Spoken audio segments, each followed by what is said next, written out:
Há nomes que são apenas palavras e outros que são profecias.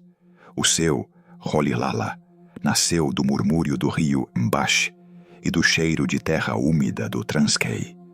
No dia de 18 de julho de 1918, na aldeia de Mvezo, sua mãe, Nozekene Fani, entregou ao mundo um nome que era ao mesmo tempo um aviso e um destino. Na língua Xhosa, significa aquele que puxa o galho de uma árvore, aquele que agita as coisas, o perturbador, um futuro selado na primeira sílaba. Seu pai, Gadla Henry Mfakaniswa, era um chefe do clã Madiba, um homem de linhagem real Tembu, conselheiro de reis. Mas o antigo poder dos clãs já não era o único na terra. Um magistrado branco, com a caneta como espada, despojou seu pai de seu título e de suas terras por uma disputa de princípios, uma negativa em se submeter a uma autoridade que não reconhecia como própria. Foi a primeira lição silenciosa sobre a natureza do novo poder, uma sombra que se projetou sobre a vida da criança. A família, despojada, se mudou para Kunu, um punhado de casas de barro espalhadas em um vale. Em Kunu, o mundo de sua infância era um círculo perfeito. O curral onde dormia o gado, as casas redondas que o protegiam do vento, o horizonte que abraçava os campos. A vida era medida no arco do sol. Pela manhã, o frio do chão de terra batida nos pés descalços, enquanto guiava os bezerros para pastar. O dia era uma tela de brincadeiras simples, batalhas com paus ao lado do riacho, deslizar pelas pedras lisas, moldar bois de barro sob o olhar paciente do céu africano. Não havia relógios, apenas os ciclos do plantio e da colheita, da chuva e da seca.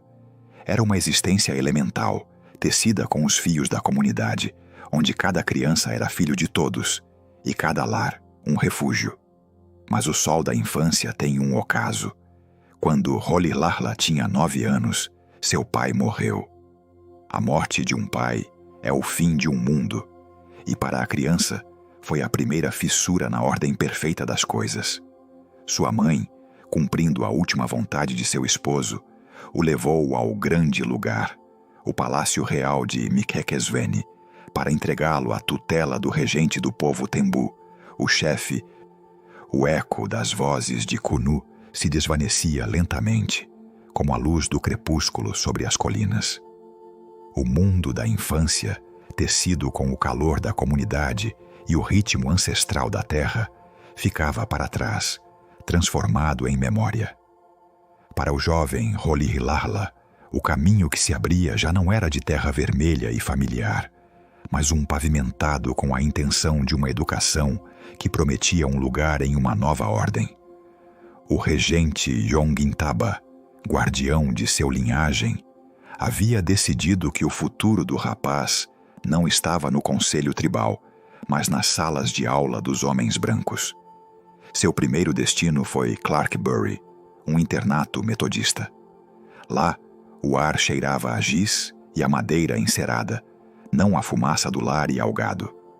O toque metálico de um sino, e não o canto do galo, marcava o pulso dos dias. Era um mundo de regras, de linhas retas e horários fixos. Foi nesse lugar de disciplina inglesa onde uma professora, incapaz de pronunciar seu nome Xhosa, lhe deu um novo, Nelson. Um nome que soava estranho em seus próprios ouvidos. Uma primeira vestimenta emprestada, que, com o tempo, se aderiria à sua pele. Aprendeu a história de reis ingleses e os contornos de um império sobre o qual nunca se punha o sol, enquanto a história de seus próprios ancestrais se tornava um sussurro. Não havia rebeldia nele, ainda não. Apenas uma curiosidade profunda e uma capacidade excepcional de observar, de absorver as correntes visíveis e invisíveis que definiam aquele mundo. Depois de Clarkbury, veio Hilltown, outra instituição metodista, maior e mais prestigiosa. Lá, o jovem Mandela começou a sentir o peso e a forma da sociedade que o cercava. Via como a educação, apresentada como uma escada, Tinha degraus de diferentes alturas conforme a cor da pele. Era uma verdade silenciosa, inscrita não nos livros, mas nos olhares, nos gestos, na própria geografia do poder. E, no entanto, foi também lá onde começou a vislumbrar que o conhecimento poderia ser algo mais do que uma ferramenta para a sobrevivência. Poderia ser uma arma. A culminação dessa primeira etapa foi a Universidade de Fort Hare, um farol da educação superior para pessoas de pele escura no sul da África. Fort Hare não era apenas uma universidade, era um crisol. Entre suas paredes de pedra se reunia a futura elite intelectual e política de todo o continente. O ar vibrava com uma tensão intelectual que Mandela, o caminho que o afastava da universidade em 1941, não era uma senda de glória, mas uma fuga silenciosa. Atrás ficava o murmúrio acadêmico de Fort Hare, o peso de uma herança real e a sombra de um casamento arranjado que seu espírito não podia aceitar. À frente se estendia a promessa e a ferida de Joanesburgo, a cidade de ouro, Egoli. Um nome que soava a metal precioso nos lábios, mas que sabia a poeira e a suor na alma daqueles que a construíam. Há cidades que não se descobrem, mas que se enfrentam. E Joanesburgo, para um jovem em seus anos, era uma delas. Não era a capital oficial, mas, sim, o coração pulsante e febril da nação. Um coração de ouro que batia com o pulso da avareza e se alimentava da força extraída das entranhas da terra e dos homens. O jovem Nelson chegou a ela não como um conquistador, mas como uma gota de água que se perde em um oceano amargo. O eco de seu linagem Xhosa, tão claro e ressonante nas colinas de sua infância, aqui se afogava no estrondo anônimo das minas e no rangido dos bondes que traçavam as fronteiras invisíveis, mas intransponíveis, da segregação. O ar parecia diferente, carregado com a fumaça das chaminés e uma tensão que se aderiu à pele como uma fina camada de fuligem. Aqui, a luz do sol não caía com a mesma graça sobre todos. Iluminava com esplendor os subúrbios brancos, seus jardins cuidados e seus silêncios de privilégio, mas se tornava esquiva e cinza nos labirintos dos bairros, onde a vida se amontoava em uma coreografia de sobrevivência. Para Mandela, o contraste foi um golpe surdo e constante. Na universidade, havia estudado a injustiça como um conceito abstrato. Aqui, a respirava em cada esquina.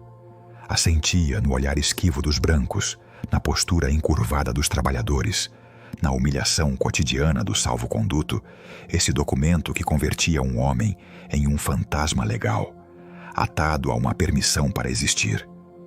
Seu primeiro trabalho foi como vigilante noturno em um complexo minerador. O frio da noite no Alto Veld entrava em seus ossos, um frio que era mais do que a ausência de calor. Era a solidão do vigia, observando um sistema que o devorava tudo. Via os homens descerem à escuridão todas as manhãs e emergirem ao entardecer, cobertos de uma poeira que era a cinza de seus próprios sonhos. Eram sombras se movendo ao compasso de um sino distante, e em seus olhos cansados, Mandela, o jovem que havia deixado os campos de Kunu, já não era o mesmo. Joanesburgo o havia mudado, como o fogo transforma o mineral.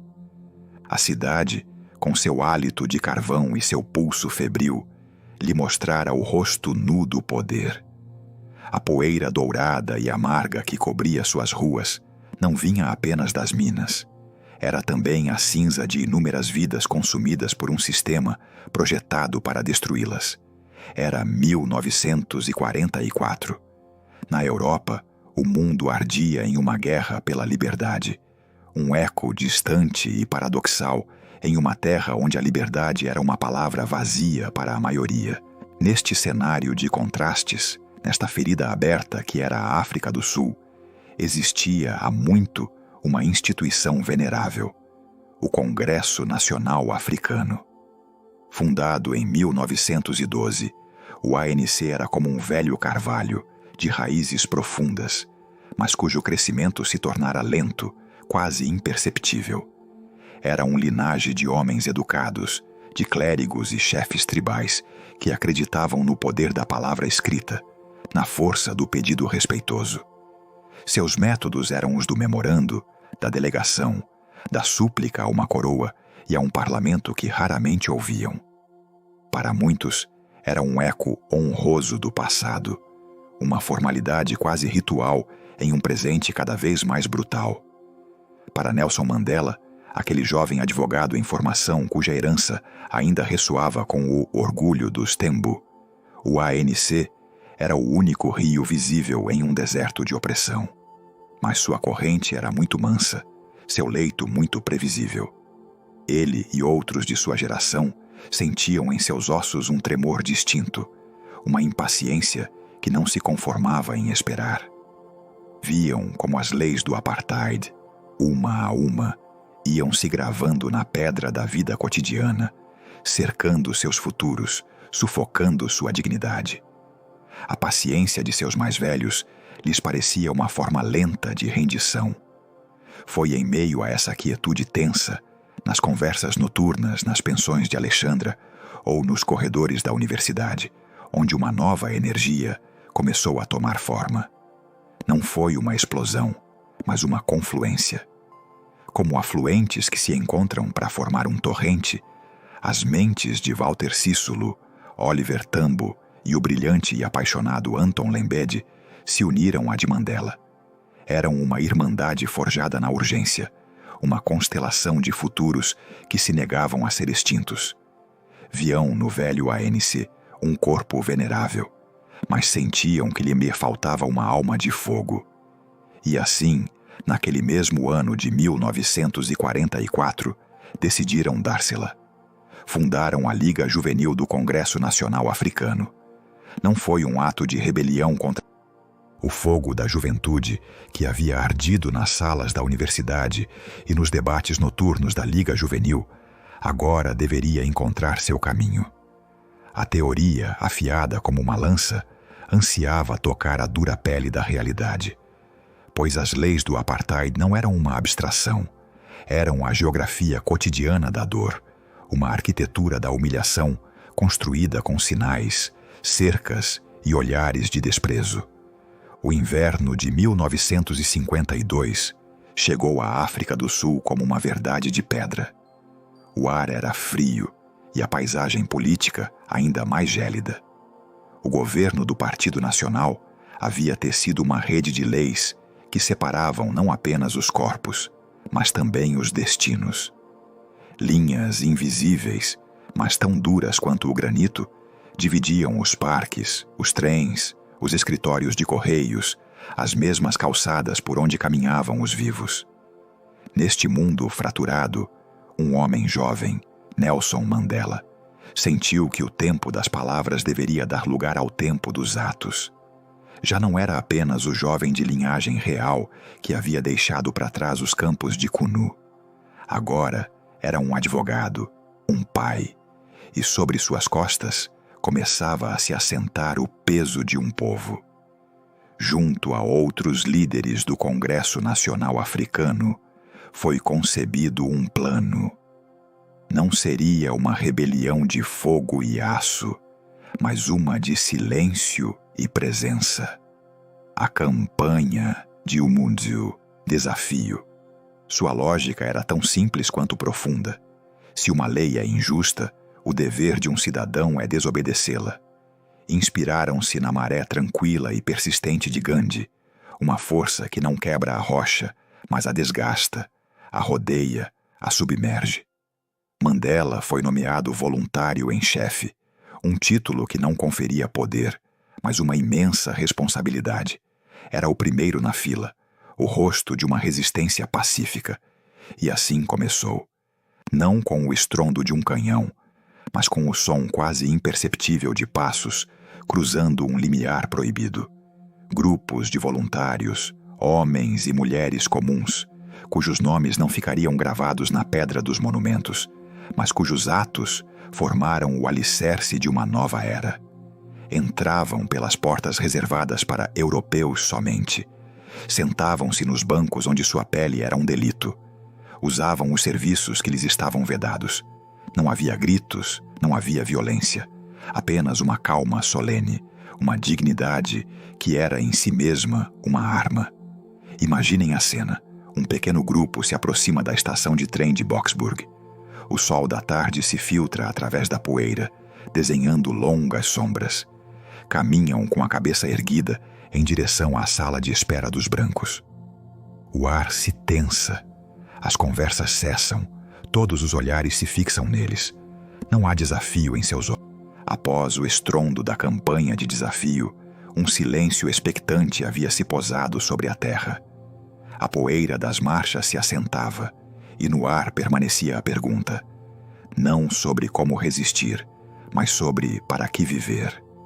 A desobediência civil havia mostrado a força moral de um povo, mas também havia revelado a dureza impenetrável do poder, uma rocha contra a qual as ondas da protesto se quebravam uma e outra vez.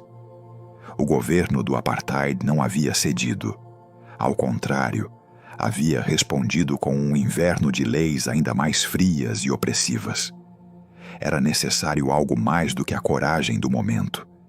Era necessário um mapa para o futuro, uma canção que todos pudessem cantar na longa noite que se aproximava.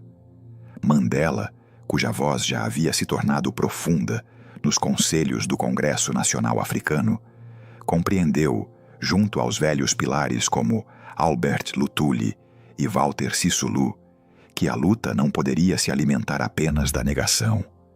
Precisava de um sim, um horizonte. Assim nasceu a ideia mais audaciosa até então. Não pedir reformas, não suplicar emendas, mas desenhar, com a tinta dos sonhos das pessoas comuns, o contorno de uma nova nação. Nasceu a ideia do Congresso do Povo. Durante meses, milhares de voluntários anônimos e valentes se espalharam pelo vasto e ferido cenário sul-africano. Percorreram os caminhos de terra vermelha do Transkei. Desceram as minas onde o ar era denso e metálico. Entraram nas cozinhas dos subúrbios brancos e nas cabanas dos townships. Não levavam armas, mas cadernos. Não pediam obediência, mas anseios. Como seria a África do Sul em que você gostaria de viver? Perguntavam. E as pessoas, com a timidez de quem nunca foi ouvido, começaram a falar. Suas demandas, escritas em pedaços de papel, nas margens de jornais velhos, eram sementes de liberdade. Que haja casas, segurança e conforto. Que a terra seja repartida entre aqueles que a trabalham. Que todas as portas da cultura e do saber se abram. Essas milhares de vozes, esses sussurros coletados do coração do país, foram a argila com a qual se moldou a Carta da Liberdade. Não foi um texto nascido no gabinete de um erudito, mas um eco tecido com as esperanças do mineiro, da professora, do camponês e do funcionário. E então, em junho de 1955, sob um céu pálido e vasto, um campo aberto e aquele eco de Kliptown não havia se extinguido. As palavras da Carta da Liberdade, lidas sob o sol aberto de um campo, ainda ressoavam nos bairros e nos corações de quem sonhava com uma África do Sul que pertencesse a todos. Eram palavras de luz, uma promessa semeada na terra rachada do apartheid.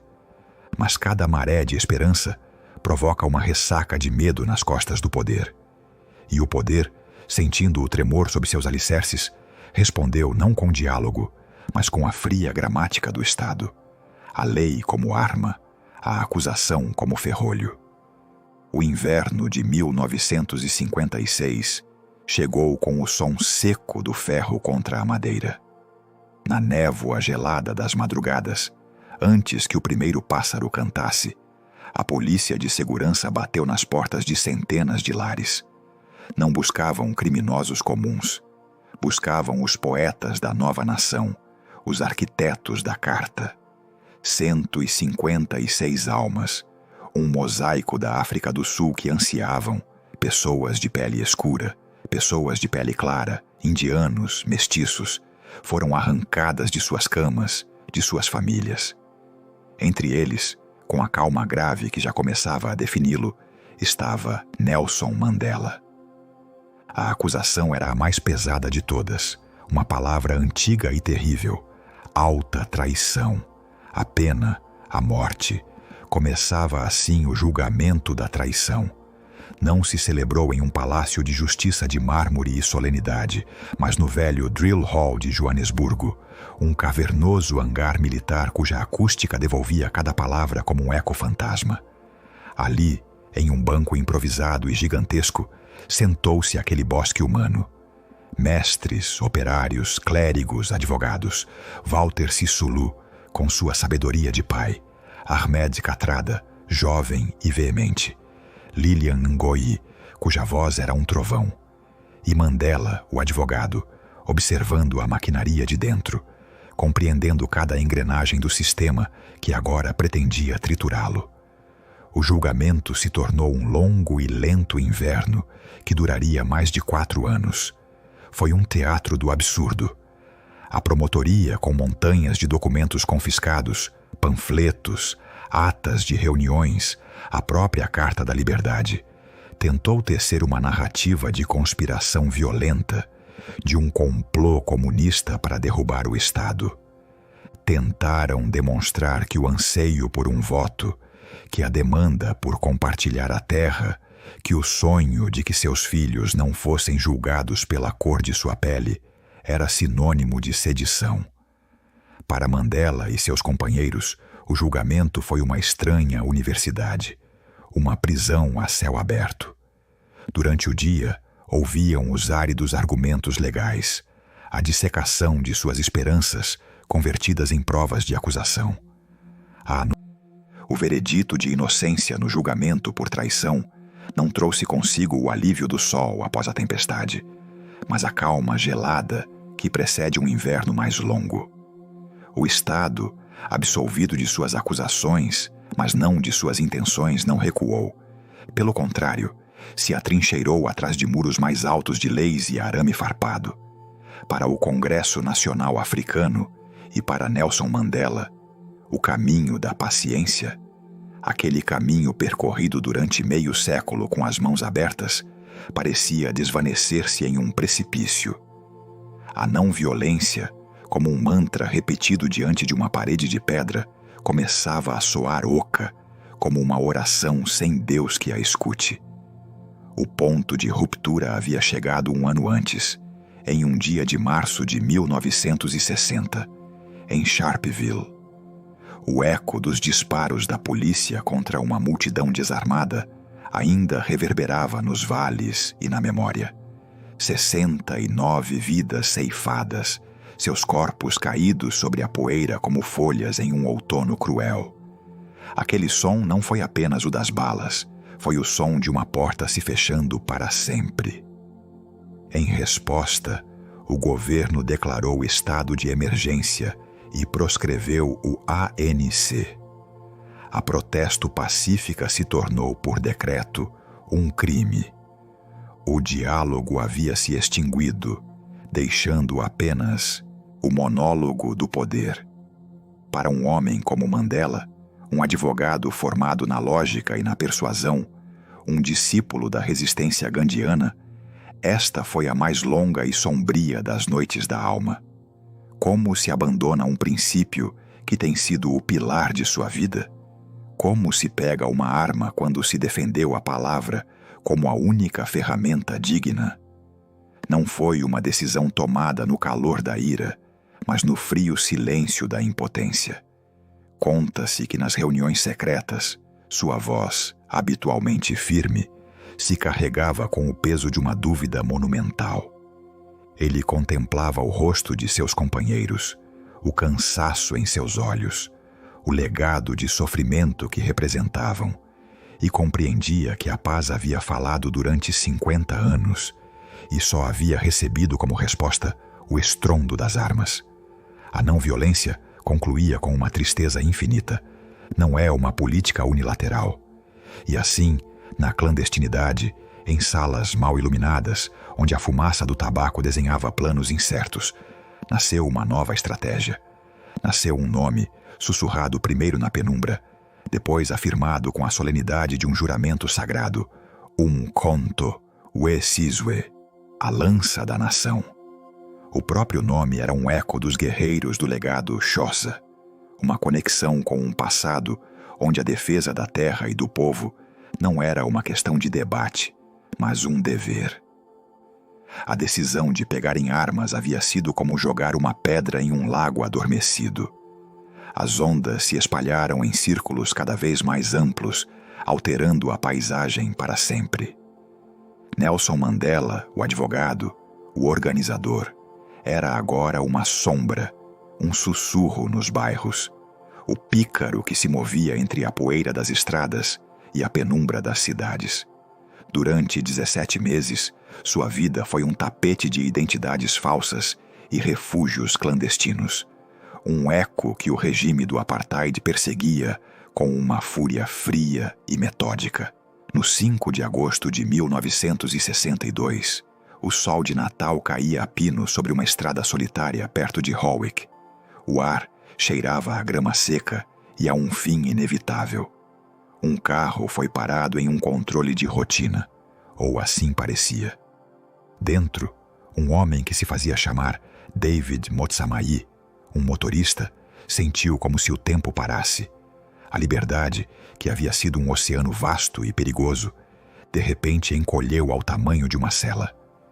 Conta-se que uma sombra distante, a da Guerra Fria e suas agências de inteligência, sussurrou sua localização para as autoridades sul-africanas.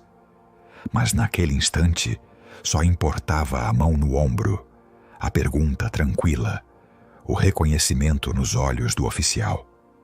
O pícaro havia sido capturado. O eco finalmente tinha um corpo. Seu primeiro julgamento foi por incitação e por deixar o país ilegalmente. Mas aquilo era apenas o prelúdio, o vento que precede a tempestade. Enquanto cumpria sua pena, o verdadeiro golpe caiu. Em julho de 1963, a polícia invadiu uma fazenda em Rivonia, um subúrbio de Joanesburgo. Lily's Leaf Farm era o coração oculto de Umkhonto we-Sizwe, o centro nervoso da resistência armada. Ali, entre galinhas e tratores, se planejava o sabotagem. Com a operação, quase todo o alto comando foi capturado. Os documentos apreendidos eram a prova que o Estado ansiava, e o nome de Mandela estava tecido em cada um deles. Foi retirado de sua cela e levado ao Palácio de Justiça de Pretória, uma ironia de pedra e mármore. Ele e seus companheiros não eram mais acusados de incitação, mas de sabotagem, um crime que na África do Sul daquela época era punido com a forca. O julgamento de Rivonia não era um processo legal. Era um teatro político cujo final parecia escrito com sangue. O promotor, Percy Yutar, construiu seu caso com uma precisão glacial, apresentando os acusados não como lutadores pela liberdade, mas como terroristas comunistas dispostos a mergulhar o país no caos. No banco dos réus, Mandela tomou uma decisão que ressoou. O eco do martelo do juiz ainda não havia se extinguido quando o mundo de Nelson Mandela se encolheu às dimensões de uma cela. A viagem para a ilha Robben não foi um simples traslado. Foi um descenso a outro reino, um arquipélago de esquecimento ancorado a poucos quilômetros da costa, mas a um universo de distância da vida. A ilha era uma rocha açoitada pelo vento, envolta na névoa fria do Atlântico, um lugar cujo nome sussurrava histórias de leprosos, de exilados, de homens que a história decidira apagar. Ali, o homem que havia sido advogado, orador e comandante, foi despojado de seu nome. Tornou-se um número, 466, 64. O quarto prisioneiro a chegar no ano 1964. Um código gravado na tela áspera de seu uniforme. Uma cifra destinada a suplantar uma identidade. Sua cela era um caixão de concreto de apenas 2 metros por 2 metros, com uma esteira no chão para dormir e um balde para suas necessidades.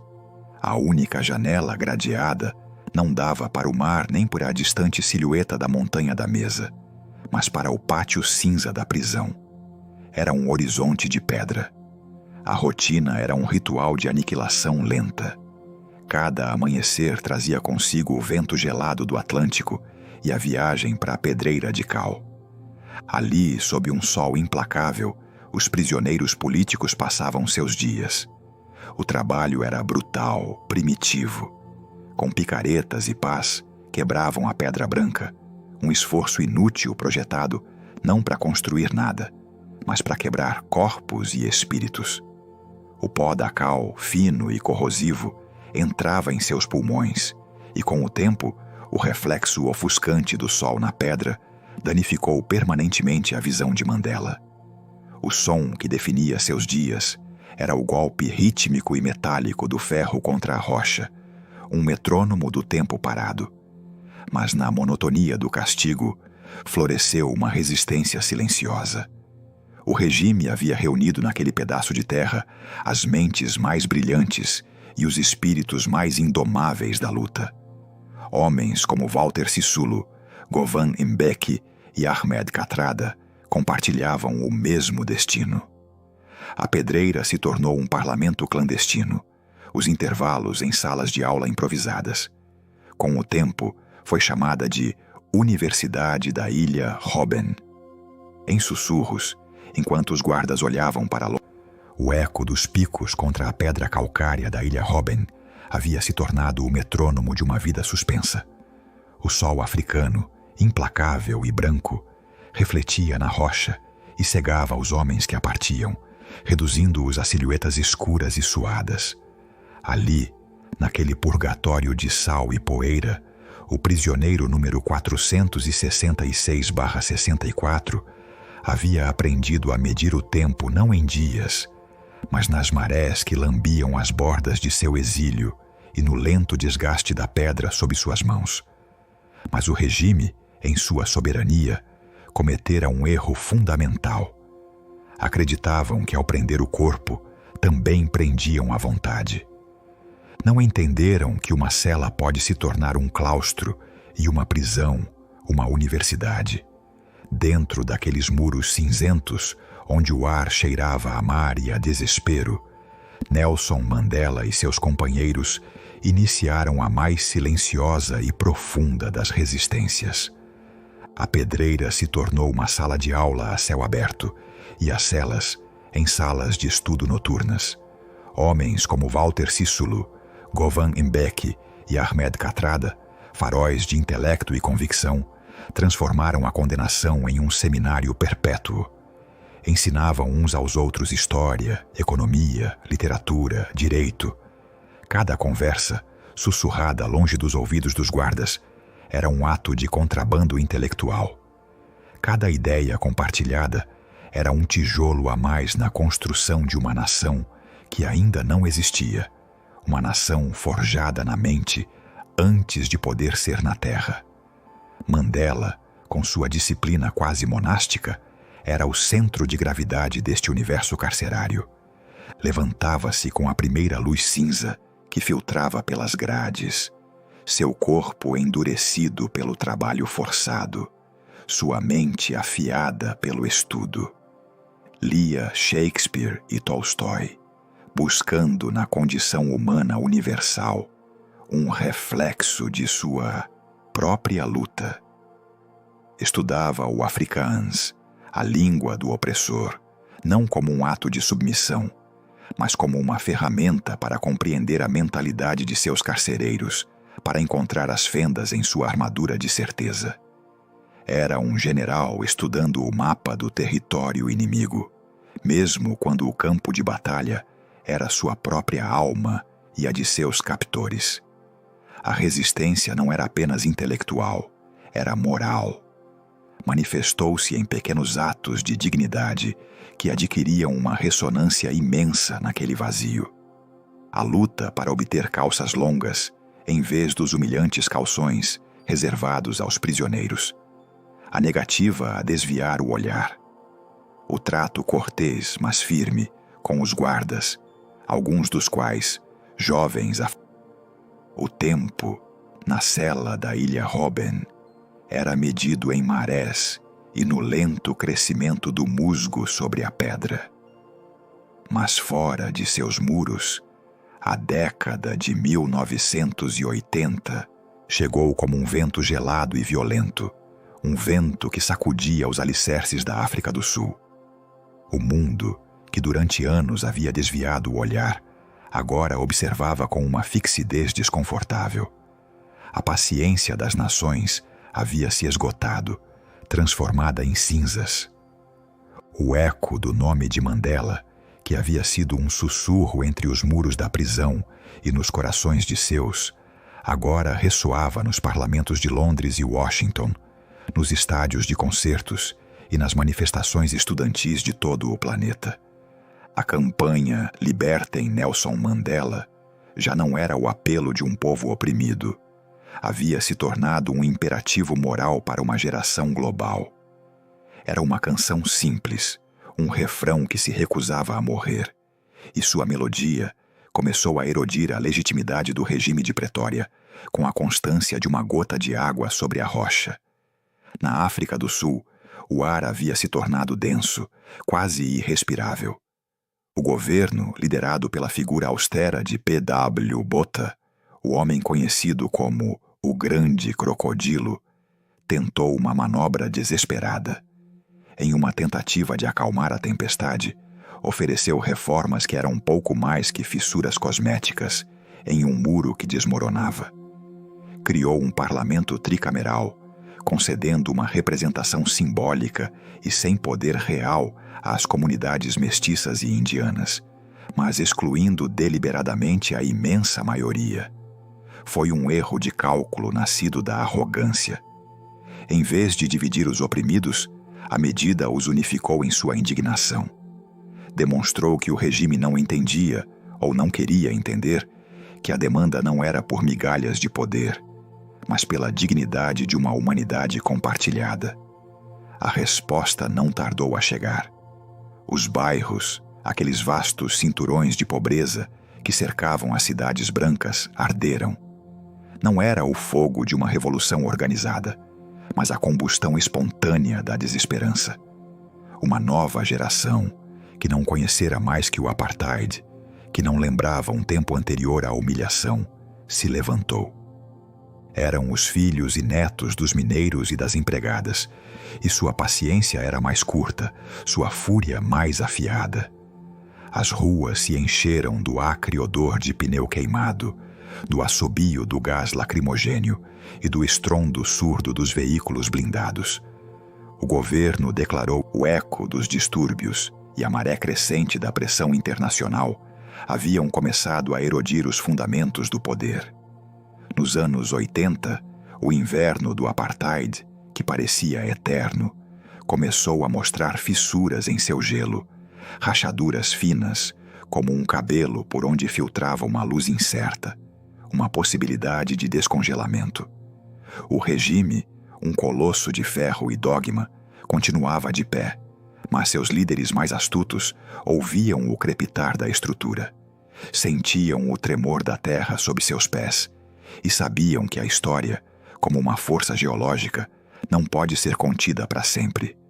No coração daquela quietude forçada, na solidão de sua cela, um homem havia aprendido a medir o tempo não em dias, mas na erosão da pedra e na paciência do musgo. Nelson Mandela já não era o jovem leão da luta armada. Era um patriarca forjado no silêncio, um estrategista cuja mente havia se afiado na monotonia da prisão. Seu corpo estava confinado, mas sua mente era um mapa de futuros possíveis, um arquivo vivo da promessa de uma nação. E foi nessa quietude que germinou a semente mais improvável, o diálogo. tudo começou não com um estrondo, mas com um sussurro. Em 1985, após uma operação de próstata, Mandela foi transferido para um hospital na cidade do Cabo. Ali, na esterilidade asséptica de um quarto branco, longe da poeira e do sal da ilha Robben, recebeu uma visita. Era Kobe Coetsee, o ministro da Justiça. Não era um ideólogo cego, mas um homem de lei, um pilar do linhagem africâner, que, no entanto, entendia que o futuro de seu povo não poderia ser construído sobre as cinzas de outro. Foi um encontro cauteloso, uma sondagem de dois mundos que haviam se comunicado unicamente através da violência e do silêncio. Aquelas primeiras conversas não foram negociações, mas algo mais frágil e fundamental: o ato de reconhecer a humanidade do outro. Sentaram-se o prisioneiro e o carcereiro e conversaram. Não sobre a rendição, mas sobre a possibilidade de um fim.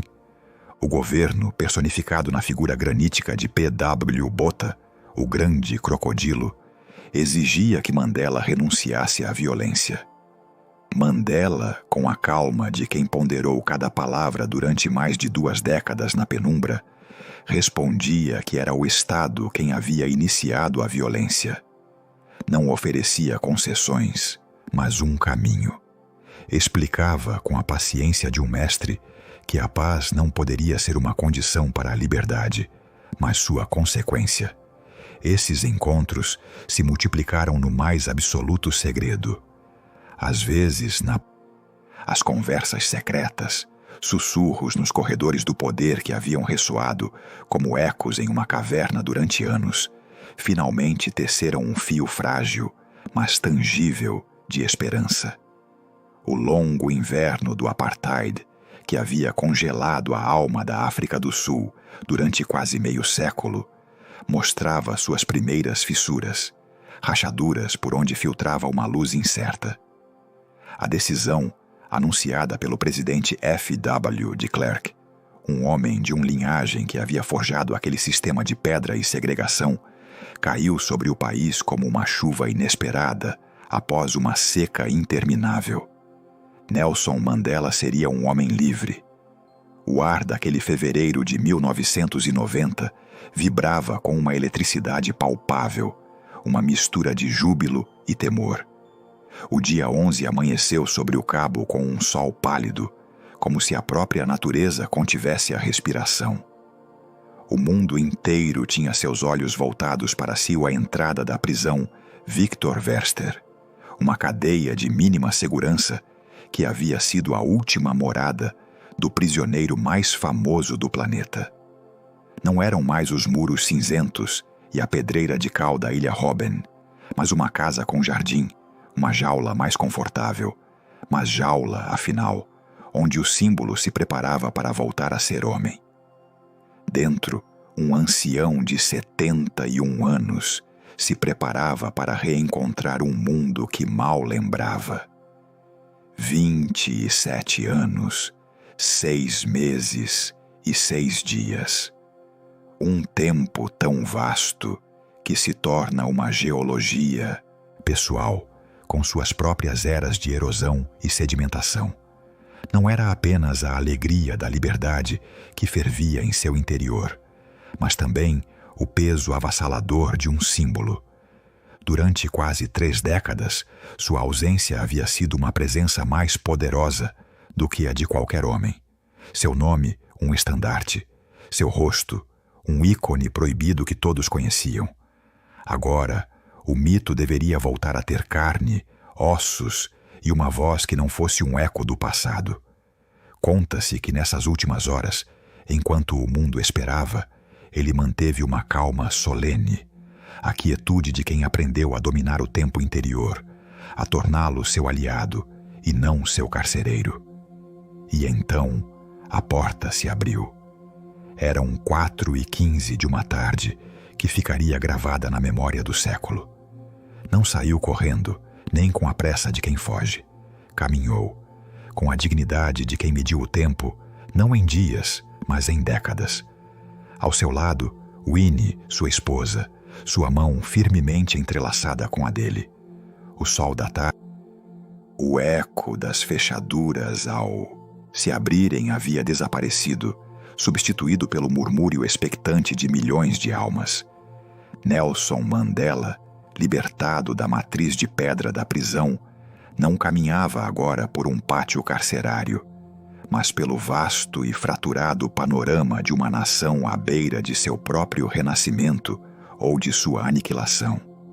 A África do Sul, nos alvoreceres da década dos anos 90, era um lugar de uma beleza febril, suspenso entre a euforia e o medo. A luz do sol sobre o Veld parecia mais brilhante, mas as sombras nos cantos das cidades eram mais profundas. O ar denso dos bairros populares vibrava com canções de liberdade, enquanto o silêncio tenso dos subúrbios brancos se povoava de medos ancestrais. O homem que emergiu da pedra não era um vingador forjado no ódio, mas um arquiteto paciente, com a fadiga de quase 3 décadas gravada no mapa de seu rosto, mas com o olhar fixo em um horizonte que apenas ele parecia ver com clareza. Sua tarefa agora não era resistir, mas construir. E para construir, deveria sentar-se à mesa com os guardiões da velha ordem, aqueles que haviam sido seus carcereiros. Diante dele, Frederick de Klerk, o último presidente da África do Sul do Apartheid, um homem que desmantelava, pedra por pedra, o edifício que seu próprio legado havia construído. Não era um converso movido por uma epifania moral, mas um pragmático que sentia o tremor dos fundamentos, o rangido inevitável de uma estrutura condenada. Assim começaram as negociações, em salas onde o ar estava carregado com os fantasmas de um século. A Convenção para uma África do Sul Democrática, CODESA, não foi um simples debate político, foi um ritual de exorcismo. Cada palavra era uma pá cavando na terra endurecida do passado, buscando um terreno comum onde semear uma semente. Mandela, com sua calma quase sobrenatural, ouvia. Entendia que a paz não se impunha, se negociava. Falava de uma democracia multirracial, de uma nação arco-íris, não como um sonho poético, mas como a única solução lógica a uma equação de ódio. De Klerk, por sua vez, lutava para proteger seu povo, para garantir que o fim de seu poder não significasse o fim de sua existência. Eram 2 homens, envelhecidos pelo peso de seus povos, tentando traçar um mapa para sair de um labirinto que eles mesmos não haviam criado, mas que haviam herdado. Mas o caminho não era uma trilha plana sob um céu clemente. Enquanto as palavras de reconciliação, após o murmúrio tenso dos pactos e das promessas, após o crepitar do papel onde se assinou o fim de uma era, chegou um silêncio expectante. Um silêncio que cobriu as planícies do Karoo e se assentou sobre os cumes do Drakensberg. Era o outono de 1994 na África do Sul, e o ar, fresco e diáfano, parecia conter a respiração de toda uma nação. A longa noite do apartheid havia terminado, mas a aurora chegava com a lentidão de uma maré incerta, trazendo consigo tanto a luz da esperança quanto a sombra do medo do desconhecido. O caminho para a democracia, labrado com sangue, lágrimas e uma vontade de ferro, havia chegado ao seu limiar. O dia 27 de abril se desenrolou sob um céu de uma clareza quase dolorosa. Desde as primeiras horas, antes que o sol aquecesse a terra, as pessoas começaram a caminhar. Não marchavam com a fúria da protesto, mas com a solenidade de quem se aproxima de um lugar sagrado. Formaram filas que não eram simples filas de espera. Eram rios de paciência, serpentes humanas que serpenteavam pelas colinas empoeiradas dos bairros e pelas calçadas ordenadas das cidades. Idosos que se apoiavam em bastões, com a memória de um século de humilhação gravada no rosto. Jovens que nunca haviam conhecido outra coisa além da segregação. Homens e mulheres de todas as etnias, de pé, juntos, esperando. Nessas filas silenciosas, o tempo mesmo parecia ter parado, suspenso entre um passado de cinzas e um futuro que ainda era apenas um sussurro. Para milhões, era a primeira vez que sua existência contava, a primeira vez que sua vontade tomaria forma em um pedaço de papel. Na mão de uma idosa, o boletim não era apenas papel, era o peso de uma vida sem voz. No polegar manchado de tinta de um jovem, não havia apenas tinta, estava a promessa de um futuro por escrever. O som de cada voto caindo na urna era um eco suave, mas ressoava com a força de décadas de luta, com a lembrança dos caídos e a determinação dos vivos. Era uma revolução silenciosa, realizada não com o estrondo do aço, mas com a dignidade tranquila de um povo que reclamava seu legado humano. Nelson Mandela, o homem que havia contado 27 anos de sua vida pelo passar do sol em uma cela de pedra, votou em Inanda, perto da tumba de John Dube, o primeiro presidente do Congresso Nacional Africano. Era um gesto carregado. O estrondo da história havia se calado. Após a maré de votos e a euforia da liberdade, desceu sobre a África do Sul um silêncio expectante, denso como a névoa matutina que se agarra às encostas da montanha da mesa. O ar já não cheirava a pólvora, nem a gás lacrimogênio, mas a terra molhada após uma longa seca, a promessa de uma colheita incerta. Nelson Mandela, o prisioneiro convertido em presidente, já não caminhava pelo pátio de uma prisão, mas pelos corredores do poder, os mesmos corredores que uma vez abrigaram os arquitetos de seu sofrimento. O peso que agora sentia sobre seus ombros não era o das correntes, mas o de um legado de dor e a esperança de 40 milhões de almas. Aos 75 anos, com o inverno da Ilha Robben ainda nos ossos, Mandela entendeu que a vitória eleitoral não era um fim, mas um frágil começo. Uma nação não se reconstrói com decretos, da mesma forma que uma pedra quebrada não se une apenas com o desejo. É preciso paciência, um pulso firme e um adesivo mais forte que o ódio, a reconciliação. Este conceito, tão etéreo e tão esquivo, tornou-se a pedra angular de sua presidência. Não era uma estratégia política, era uma convicção forjada na solidão da cela, uma verdade destilada gota a gota durante 27 anos de reflexão.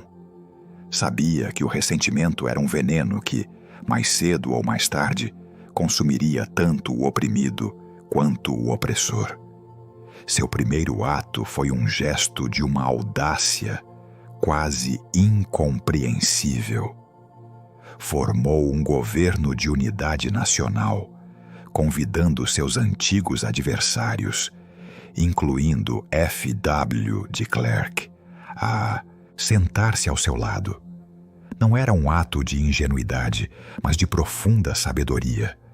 Compreendia que os brancos, especialmente a comunidade africâner, viviam mergulhados no medo, o temor à represália, ao eco de suas próprias injustiças. Para construir um futuro, não poderia governar apenas para a maioria negra que o havia escolhido. Deveria ser o presidente daqueles que o haviam encarcerado, de suas famílias, de seus filhos. Deveria ensiná-los a não temer a noite que eles mesmos haviam criado. Mas a reconciliação não poderia viver apenas nos salões do governo. Deveria descer à rua, ao campo de esportes, à mesa da cozinha. E assim, em 1995, o mundo foi testemunha de um dos atos de cura mais poderosos da história moderna. Durante a final da Copa do Mundo de Rugby, um esporte que era o símbolo sagrado do orgulho africâner, Mandela caminhou em direção ao centro do campo do estádio Ellis Park. A alegria de 1994 havia se assentado como a poeira fina, após a passagem de uma caravana, revelando a paisagem rachada que jazia abaixo. A nação do arco-íris era uma promessa, um amanhecer pintado no céu, mas a terra mesma parecia reter a memória da dor. Nas fazendas do campo, nos bairros que se agarravam às cidades como musgo escuro à pedra, o passado não era um fantasma. Era um vizinho silencioso, uma ausência na mesa, uma cicatriz sob as roupas. Havia crimes sem nome, desaparecimentos sem sepultura, torturas sussurradas na quietude da noite.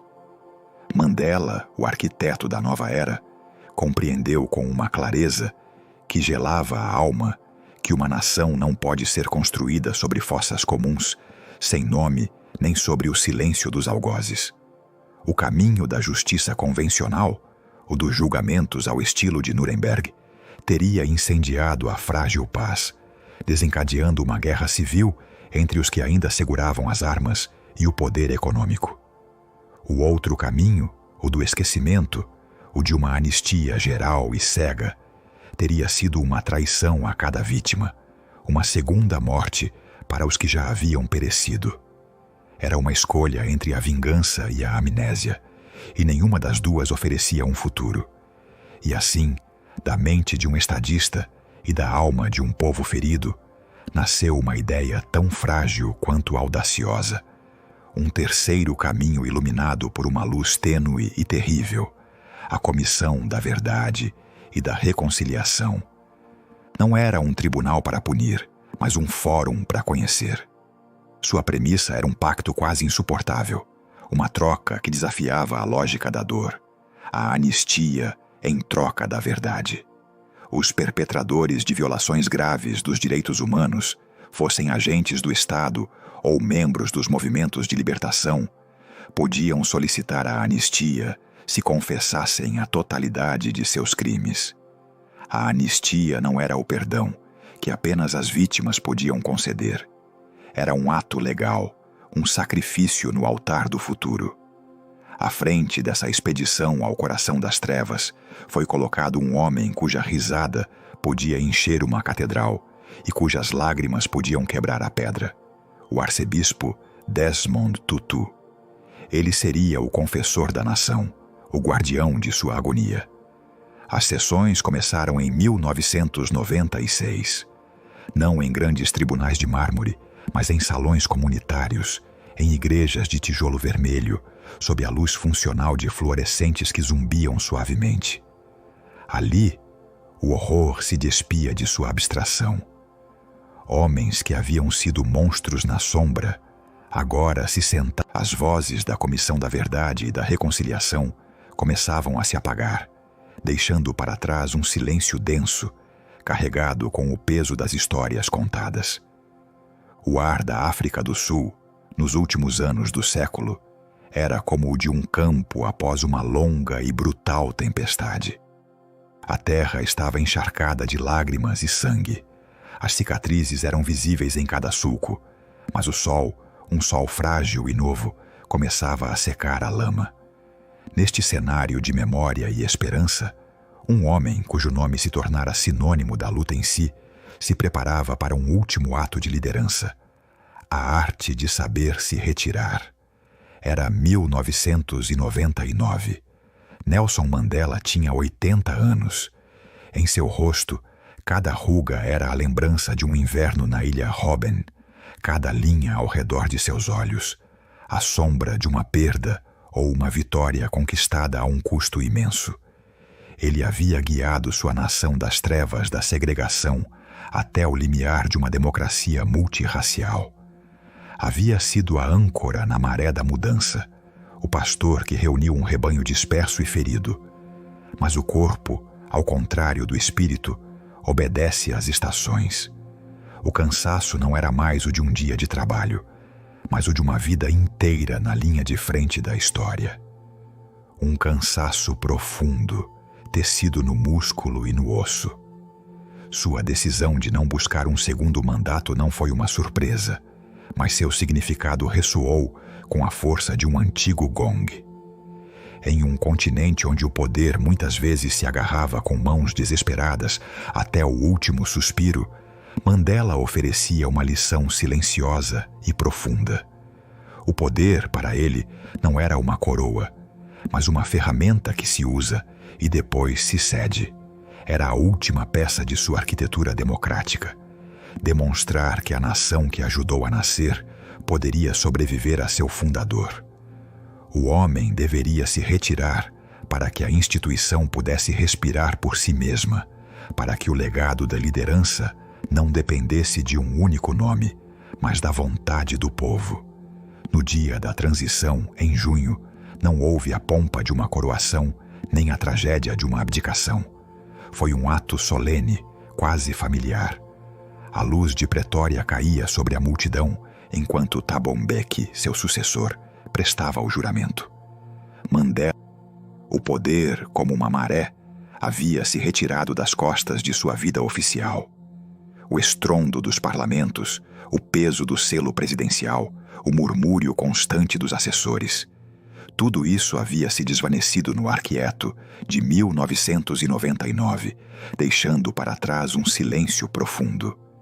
Mas o silêncio que cercava Nelson Mandela não era vazio. Era um silêncio ressonante, carregado com o eco de 27 anos, em uma cela de pedra e 5 anos à frente de uma nação ferida. Não era o fim de sua jornada, mas o começo de seu inverno mais fértil. Um homem de sua linhagem não se retira ao esquecimento, simplesmente muda de ferramenta. Já não empunhava a caneta que assinava leis, mas a autoridade moral que podia mover consciências. O mundo, ao entrar em um novo milênio, era um tapete de luzes e sombras. Velhos ódios ardiam em novos fogos, e uma praga silenciosa, uma guerra sem canhões nem trincheiras, se espalhava pelos continentes, ceifando vidas com uma indiferença gelada. Era o vírus da imunodeficiência humana e a síndrome da imunodeficiência adquirida. E foi neste cenário global que a voz de Madiba, agora mais suave, mais cansada, mas não menos firme, encontrou seu novo propósito. Já não era o presidente da África do Sul. Havia se tornado o avô do mundo, um ancião sábio cuja presença bastava para calar o clamor dos poderosos e dar voz ao sofrimento dos esquecidos. Sua primeira batalha foi pela paz, uma causa que conhecia na medula de seus ossos. Viajou a Burundi, uma terra fraturada por uma violência étnica que era um eco amargo do pesadelo ruandense. Ali, entre homens armados cujos olhos ainda ardiam com o fogo do conflito, Mandela não chegou como um conquistador, nem como um juiz. Chegou como um ouvinte. Sentava-se, com a paciência forjada na solidão da ilha Robben, e ouvia durante horas as ladainhas de agravos, a dor acumulada por gerações. Sua mera presença era um reproche à violência. Não gritava. Sua voz era um murmúrio que atravessava a armadura do ódio, lembrando aos líderes enfrentados que seus povos compartilhavam o mesmo sol, a mesma chuva, a mesma terra manchada de sangue. Era um semeador de pausas em meio à fúria, e nessas pausas, às vezes, germinava a frágil semente do diálogo. Depois estava a educação, a chave que, segundo ele, havia aberto sua própria cela muito antes que os guardas o fizessem. Lembrava das noites na ilha, estudando em segredo, sentindo como o conhecimento era um ato de rebelião, uma forma de manter o espírito intacto enquanto o corpo murchava. Agora, com o prestígio de seu nome, viajava pelo mundo defendendo não apenas a construção de escolas, mas o direito inalienável de cada criança a sonhar. O estrondo do mundo, que durante anos havia sido a trilha sonora de sua vida, começava a se apagar. Já não era o clamor das multidões nos estádios, nem o flash insistente das câmeras nos cúpulas do poder. Era, mais bem, o silêncio que segue a uma grande tempestade, quando o ar é denso e cada gota que cai das folhas das árvores ressoa com uma clareza profunda. Nelson Mandela, o homem que havia caminhado de uma cela de pedra até os salões da presidência, agora caminhava pelos corredores mais tranquilos de seu próprio crepúsculo. E nessa quietude, uma pergunta, antiga como a própria humanidade, começou a tomar forma em sua mente. O que resta quando o homem se foi? O que acontece com a colheita quando o semeador já não está para vigiar os campos? Havia visto como as marés da história erodem até os monumentos mais sólidos. Sabia que a memória de um povo é uma chama frágil, suscetível aos ventos do esquecimento e à chuva fria da indiferença. Um homem, por mais grandiosa que fosse sua lenda, era apenas isso, um homem. Carne e osso, destinados a retornar ao pó da terra africana que tanto amava. Sua luta não poderia terminar com o último batimento de seu coração. O ideal de uma África do Sul justa, de um mundo sem correntes, precisava de um lar mais duradouro que seu próprio corpo. Precisava de uma casa de pedra e papel, de leis e de linhagem, onde o eco de sua voz pudesse continuar ressoando para as gerações que ainda não haviam nascido. Assim, no inverno de sua vida, Mandela se tornou arquiteto, não de edifícios, mas de futuros. Deixou de ser o ariete que derrubava os muros do apartheid para se tornar o pedreiro que colocava, com paciência e uma sabedoria tingida de melancolia, as primeiras pedras de suas fundações. Em 1999, surgiu a Fundação Nelson Mandela.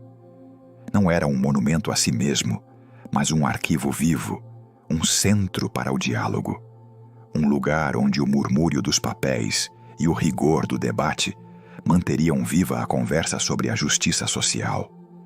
Era seu farol, construído para guiar outros barcos através das névoas da desigualdade, muito depois que sua própria luz tivesse se extinguido. Mas seu legado não poderia ser apenas intelectual. Deveria ter o pulso da vida mesma. Assim nasceu o Fundo para... E assim, após ter acendido fogos nos corações de milhões e levantado os alicerces de uma nação sobre as cinzas do ódio, o caminho do lutador começou a girar para dentro, em direção ao silêncio de seus próprios crepúsculos. O eco de suas palavras, que havia derrubado os muros da injustiça, foi se aquietando, substituído pelo sussurro do vento nos pastos de Kunu, o lar de sua infância, ao qual sempre desejou retornar. O mundo, acostumado à sua voz como um farol na tempestade, teve que aprender a navegar com a luz de sua memória. O século XXI o encontrou como um patriarca, um ancião sábio cujo corpo começava a sentir o peso de quase um século de batalhas.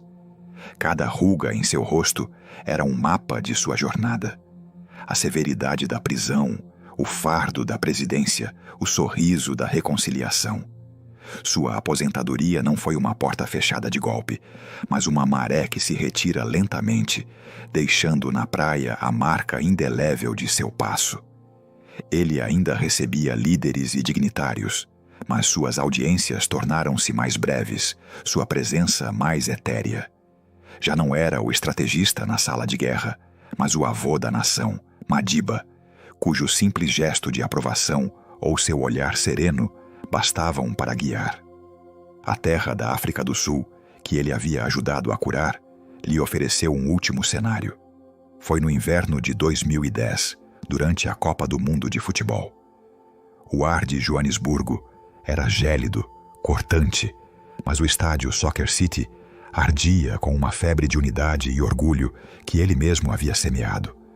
E então ele apareceu, frágil, agasalhado até os olhos, percorrendo o campo em um pequeno veículo. Não pronunciou discurso algum, não precisava fazê-lo. Sua simples presença, uma silhueta trêmula sob as luzes ofuscantes, era um poema silencioso. A ovulação que se ergueu não era apenas para o homem, mas para a história viva que ele encarnava. Foi um adeus silencioso, uma última bênção ao seu povo reunido em celebração. Após aquela noite, a porta se fechou um pouco mais. Seus últimos anos transcorreram entre seu lar em Joanesburgo e a paz ancestral de Cunu. Mas o passado, como uma velha ferida, nunca o abandonou. Os últimos anos haviam sido uma lenta despedida, um crepúsculo prolongado em que o mundo observava, com uma mistura de gratidão e melancolia, como a luz de uma de suas maiores figuras se atenuava. O tempo, que havia esculpido seu rosto com a paciência da maré sobre a rocha, começava a cobrar sua dívida. Na quietude de seu lar, longe do estrondo dos estádios e dos corredores do poder, Madiba vivia no eco de sua própria lenda, um homem cuja presença física se desvanecia enquanto seu espírito se tornava mais denso, mais palpável no tecido da nação que ajudou a nascer. O ar da África do Sul parecia conter a respiração, esperando uma notícia que todos sabiam inevitável, mas que ninguém estava preparado para ouvir. Finalmente, o inverno chegou à casa de Houghton. No 5 de dezembro de 2013, na serenidade da noite, o último suspiro de Nelson Rolihlahla Mandela se dissolveu no ar. Não foi um trovão, mas o cessar de uma longa e profunda respiração que havia sustentado a esperança de milhões. O homem que havia sobrevivido à rocha e à cal da ilha Robben, que havia dobrado a vontade de um regime de ferro, se entregava ao único poder que não admite negociação. O lutador, o prisioneiro, o presidente, o pai, descansava. A notícia se espalhou não como um incêndio, mas como uma névoa fria que se posa sobre os vales ao amanhecer. Primeiro em Joanesburgo, depois através das planícies do Karoo, até as costas do Cabo e, finalmente, cruzando os oceanos. Nas ruas de Soweto, as mesmas que uma vez arderam com a fúria da juventude, as pessoas saíram de suas casas. Não houve distúrbios, mas cantos. Velhas canções da luta, hinos de liberdade entoados com uma nova e profunda cadência de perda. Era um luto que se sentia como uma dívida de gratidão. Chorava-se pelo homem, mas celebrava-se a vida que ele havia entregado. O mundo parou. Bandeiras em capitais distantes tremularam a meio mastro. Líderes que em vida representavam ideologias opostas se uniram em um coro de reverência. De Washington a Havana, de Londres a Nova Delhi, seu nome foi pronunciado com um respeito que transcendia a política. Era o reconhecimento de que havia morrido não apenas um estadista, mas uma bússola moral para a humanidade. Um homem que demonstrou que o estrondo das homenagens se dissipou. O mundo, após ter chorado e celebrado, voltou ao seu ritmo habitual, às suas marés de indiferença e urgência. E nesse silêncio que segue a tempestade, no ar tranquilo, onde antes ressoavam os discursos, é onde a verdadeira herança de um homem começa a respirar.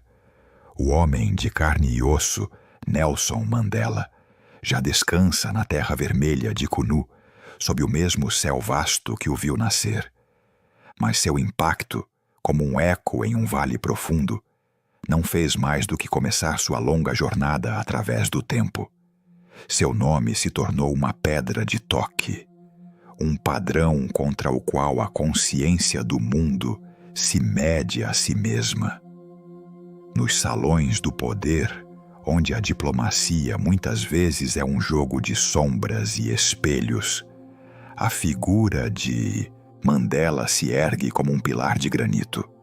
Os líderes que enfrentam abismos de ódio ancestral, desde as brumas da Irlanda até as selvas da Colômbia, olharam seu caminho não como uma solução mágica, mas como uma prova de que o impossível tem às vezes uma porta.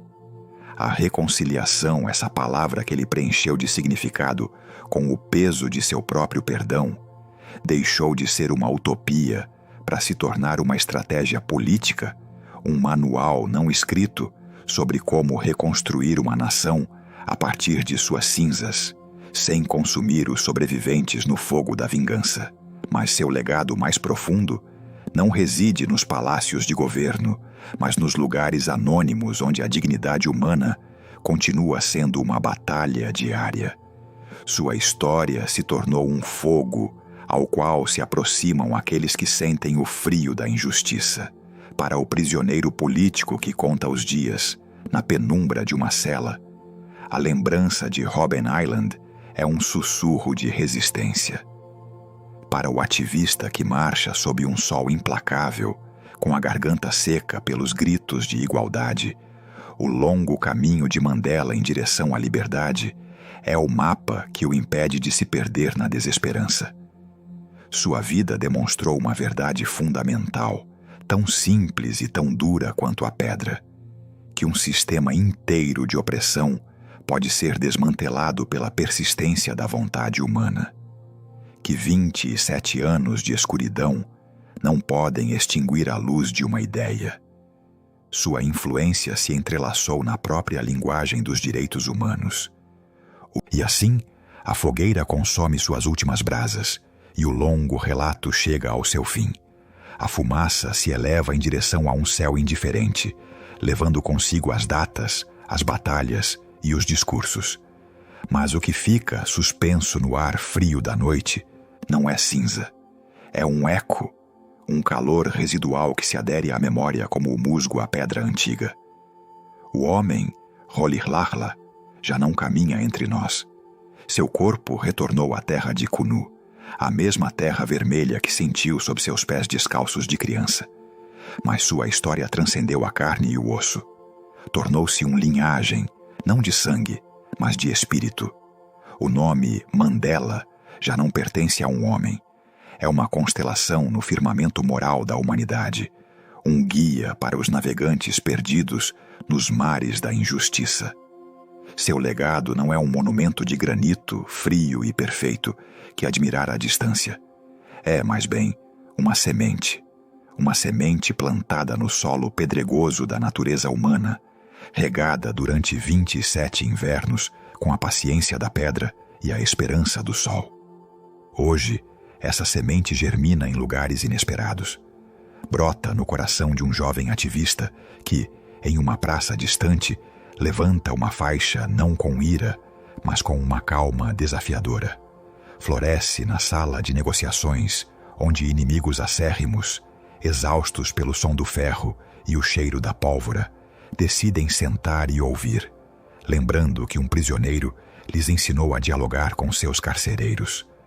A verdadeira herança de Mandela não é a África do Sul do arco-íris, com suas conquistas e suas cicatrizes persistentes. Essa foi sua obra, sua tela. Seu verdadeiro legado é uma ideia tão frágil e ao mesmo tempo tão resistente quanto a própria vida. A ideia de que a reconciliação não é esquecimento, mas uma forma superior de memória. Ele nos ensinou que o perdão não é um ato de santidade divina, mas uma decisão profundamente humana, uma arma estratégica contra o ciclo infinito da vingança. É a compreensão de que para construir um futuro, não se deve demolir o passado, mas olhá-lo de frente, com os olhos abertos para a dor, e escolher não se tornar o monstro que se combateu. Sua vida é um mapa